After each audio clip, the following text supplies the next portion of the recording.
what's being looked through now and what that might mean? It would be best not to for operational reasons, because that information needs to be exploited properly for any follow-on missions that we may choose to do. And I think the what next is we will continue the mission, and the mission is to ensure the enduring defeat of ISIS in the region, and that's our mission. Follow up, please. We've seen reporting that this raid was launched from al-Assad, from Erbil. Can you clarify and where it came from? Operationally, we're not going to discuss the location from which the raid took place. It took place, obviously, in somewhere in the region.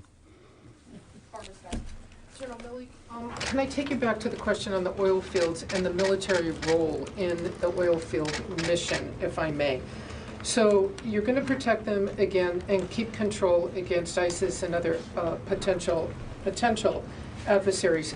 Does it include the possibility, in your view, that U.S. troops are prepared to deny access to the oil fields to either Russian and or Syrian forces?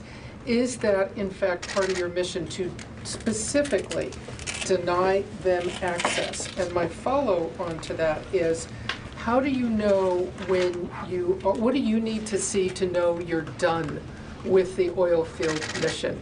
Presumably, you're not keeping troops there absolutely forever. How do you know when you're done? What do you need to see? But Russia and Syria, please. Yeah, so the question you're asking, Barbara, is about purpose and end state, and then the ways would be the military question. So I'm going to punt over to the Secretary specifically for that.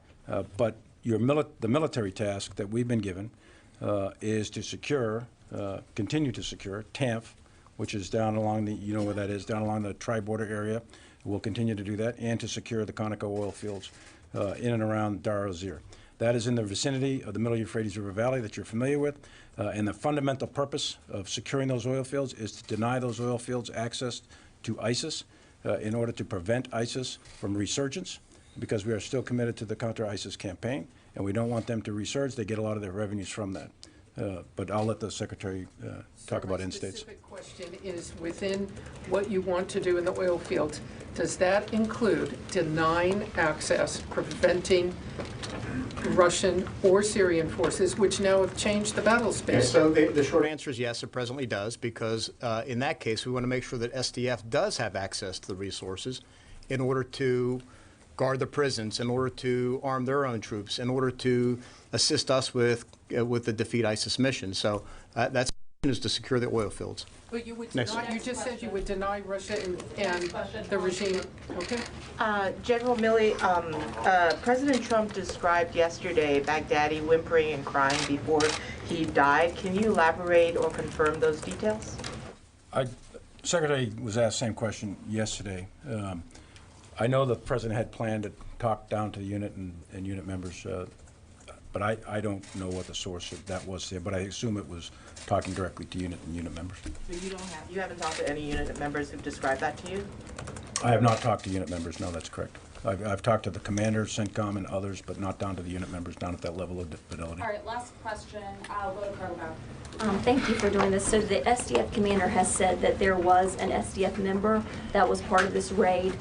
He's talked about the intelligence that the SDF provided, putting a person inside with ISIS. Can you confirm all of those details on your end? And then also on the oil fields, can you just talk about the overall picture in Syria now after these last couple of weeks, putting more people in to protect these oil fields? Are there going to be more troops now in Syria than there were before, or less? Well, I'll take the second question first, and I'll let the chairman answer the first one. Look, we're as I said, we're reinforcing our position at Dar el-Zir, that area. We also were given the earlier directive to retain forces at the Tanf garrison. At the end of the day, we will be sending troops home. The President made a commitment to do that. But in the meantime, we're going to reinforce and make some other moves to ensure that we can accomplish that mission of securing the oil fields in order to deny them access to ISIS. So will there be more going in than there were coming out? Sorry, just to clarify. No. At the end of the day, my expectation is that, that it'll be fewer than what we had before, and they will be going home. And help me out, remind me of the first question. The first question was about the SDF commander saying that. So this was a U.S.-only operation for personnel that were on the objective. I know what you're referring to. There was a comment somewhere reported in the media that the SDF had soldiers or troops or one person or something on the objective with our forces. I'm not going to comment on what may or may not have happened with the SDF on the objective. The actions on the objective, the aircraft coming in, the aircraft overhead, and the soldiers conducting the assault was a U.S.-only operation. All right, thanks, guys. If you have any follow-ups, you can come to me and Mr. Hoffman.